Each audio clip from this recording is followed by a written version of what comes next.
pessoal, eu sou Andréa Zambel e hoje nós vamos falar sobre prática civil e vamos começar com recursos.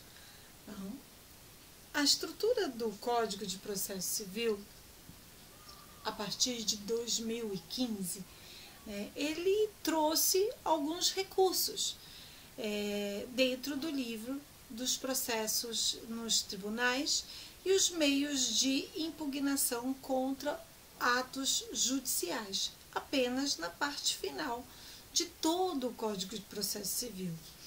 E isso traz uma mensagem de que a sistemática recursal ela deve ser aplicada a todo o ordenamento. Os recursos eles são aplicáveis ao processo de conhecimento, rito comum e especial. Na execução e cumprimento de sentença, bem como os procedimentos estabelecidos na legislação extravagante, desde que não contenham uma regra específica. Os recursos eles são instrumentos processuais para a obtenção de um novo julgamento ou uma revisão de um ato judicial, seja ele os recursos que estão previstos no artigo 994 do Código de Processo Civil. Na verdade, são meios de defesa da parte contra os atos judiciais, que são as decisões interlocutórias, as sentenças, os acórdons, conforme está previsto no artigo 203 e seguintes do Código de Processo Civil. Além dos recursos que estão previstos lá no artigo 994, há um recurso inominado na Lei do Juizado Especial, artigo 42 da Lei do Juizado Especial, Lei 9.099 de 95, que o prazo são de 10 dias. E os embargos infringentes, artigo 34, parágrafo 2º da Lei 6.830 de 1980, prazo também de 10 dias. A elaboração de qualquer recurso depende da observância de alguns pressupostos genéricos, Cada recurso tem o seu pressuposto específico, mas vamos verificar alguns. Primeiro deles, a legitimidade. Apenas pode interpor recurso os sujeitos que estiverem vinculados ao processo. A lei processual ela determina que podem recorrer as partes, o Ministério Público, enquanto fiscal da lei, e o terceiro prejudicado pelo ato judicial, artigo 996 do Código de Processo Civil. Bom, outro pressuposto é o interesse. A interposição de um recurso ele depende do fato de que a parte recorrente ter sido prejudicada pelo ato jurisdicional. Apenas poderá recorrer aquele que foi sucumbente no sentido de não ter extraído ou obtido do Poder Judiciário tudo aquilo que ele se esperava. Outro pressuposto é a adequação.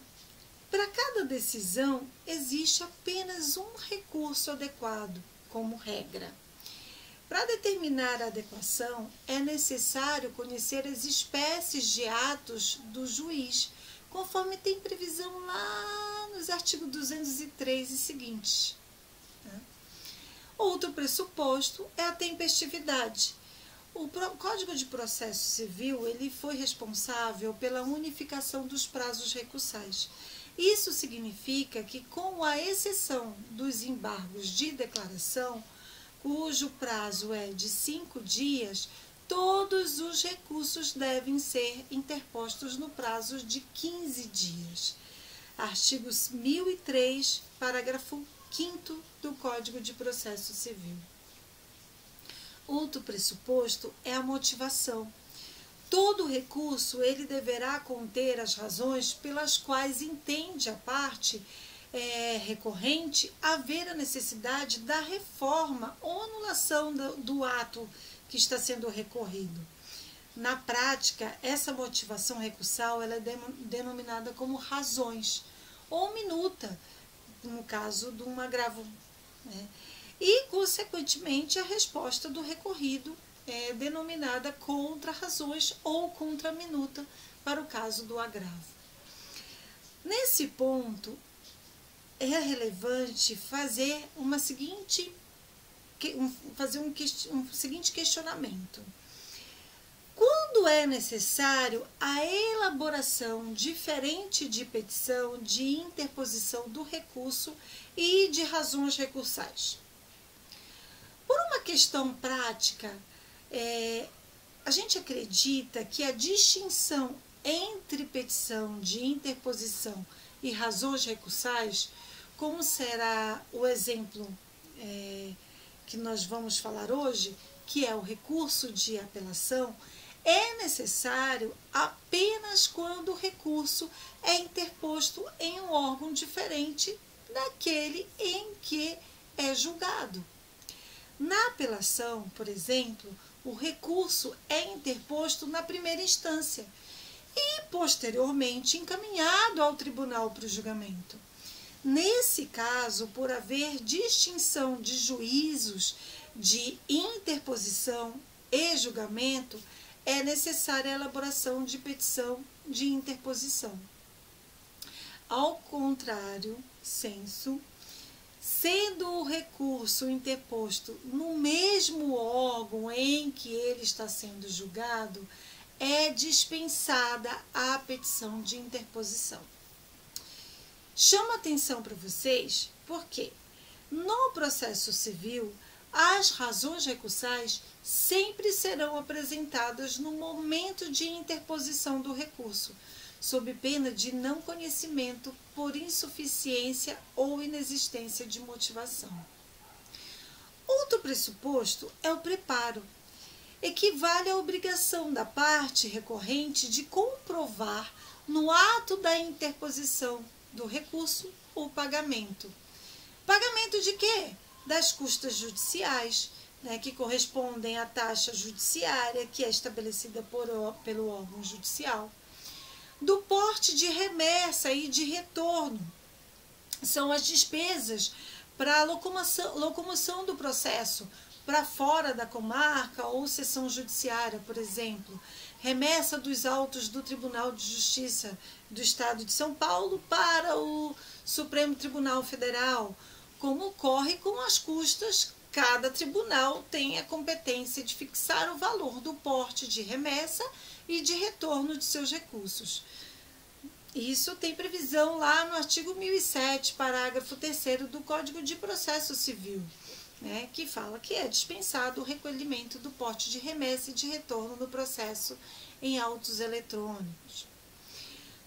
No novo Código de Processo Civil, Código de 2015, se o objeto do recurso for a concessão ou revogação da justiça gratuita, o recorrente ele estará dispensado do recolhimento da avogação da justiça gratuita, Ele está dispensado do recolhimento das custas no ato de interposição do recurso.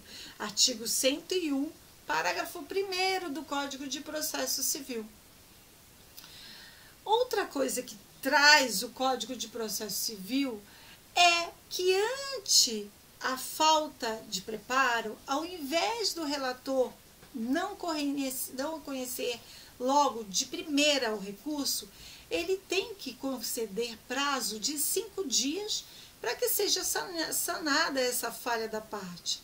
Então, todas as regras do preparo estão previstas no artigo 1007 do Código de Processo Civil, que, em resumo, fala o seguinte: ausência de preparo, em caso haja, o recorrente ele vai ser intimado na pessoa do seu advogado para realizar o recolhimento em dobro, sob pena de deserção.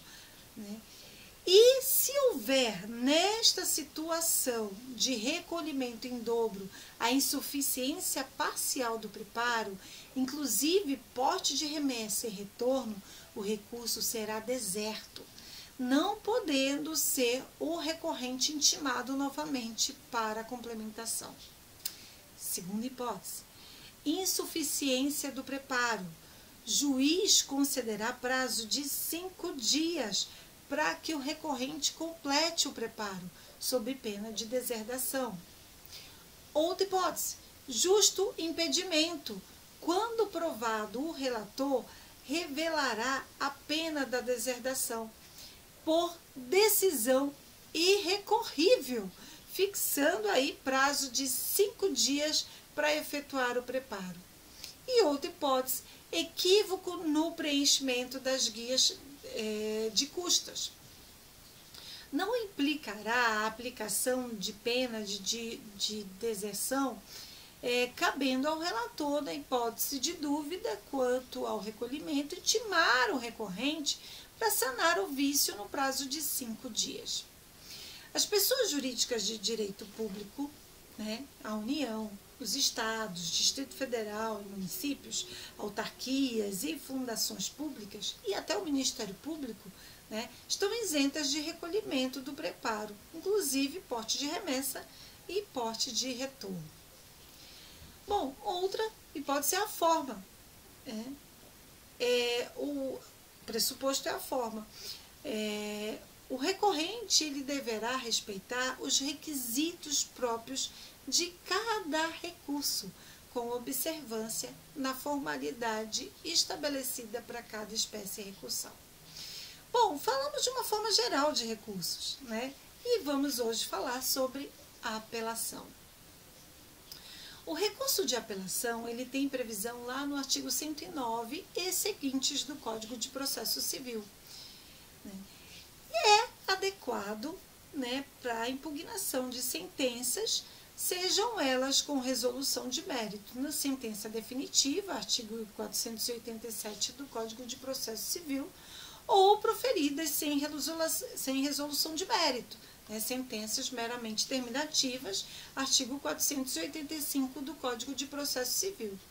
Lembrem-se que no caso das apelações fundadas nas hipóteses dos artigos 331 e 332, o réu ele é citado para apresentar contra-razões de apelação.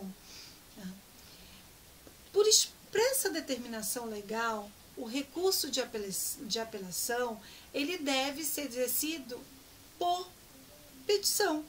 E o que deve conter? Bom, petição de interposição. A parte, ela indica o inconformismo e o desejo de recorrer. A petição de interposição, ela é endereçada ao juízo de primeira instância, aquele que proferiu a sentença. Então, ao final da petição, é assinada pelo advogado. A regra é que, do recurso de apelação, um magistrado ele não pode exercer juízo de retratabilidade. No entanto, excepcionalmente, a lei processual civil admite retratação nas seguintes hipóteses. A sentença de indeferimento da inicial, artigo 485, inciso 1º e 331 do Código de Processo Civil. Sentença de total improcedência, sem citação do réu, fundamento no artigo 332 do Código de Processo Civil. E sentença proferida com base no artigo 198, inciso 7º do Estatuto da Criança e Adolescente. Então, nos casos excepcionais em que a legislação processual civil autoriza juízo de retratabilidade na apelação, a parte recorrente ela pode inserir parágrafo na petição de interposição requerendo a retratação do magistrado. Bom, o que conter também as razões recursais. trata-se aí de uma motivação de recurso e do pedido da reforma ou anulação daquela decisão. O artigo 1010 do Código de Processo Civil afirma que deve conter na apelação o nome e a qualificação das partes. Todavia, tem-se entendido que as partes, se elas já estiverem qualificadas, basta a indicação dos nomes. A qualificação apenas ela é necessária quando se tratar de terceiro prejudicado, que ainda não estava no processo. Preliminar de apelação. Com a restrição do uso do recurso de agravo de instrumento no Código de Processo Civil, pode o apelante suscitar em preliminar de apelação as questões resolvidas na fase de conhecimento, se a decisão a seu respeito não comportou agravo de instrumento. Em havendo preliminar na apelação, o apelado se manifesta sobre as contrarrazões. Se a preliminar for suscitada em contrarrazões, o apelante será intimado para se manifestar em 15 dias. No caso das apelações de sentenças, que são derivadas nas hipóteses previstas lá no artigo 331 e 332, o réu ele é citado para se manifestar em contraditório e ele pode, então, ocorrer a fixação de honorários em caso de sucumbência do polo ativo. Bom, ficamos por aqui e até a próxima aula.